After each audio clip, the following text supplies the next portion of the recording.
வணக்கம் நேயர்களே, நான் உங்கள் விவசாயி தான் பேசுகிறேன். மக்காச்சோளம் விவசாயத்தை பற்றி நான் ஒரு 5, 6 வீடியோ போட்டிருந்தேன். இதுதான் எங்கள் மக்காச்சோளம் விவசாயம். பாருங்கள், மக்காச்சோளம் விவசாயம் முடிஞ்சு போச்சு. இன்றைக்கி மேற்பட்டு இதுக்கு தண்ணியே தேவையில்ல.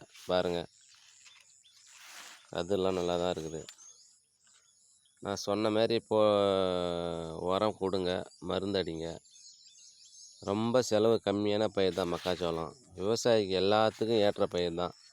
ஆள் கூலி இல்லாது உர செலவு மிச்சப்படுத்தக்கூடியது.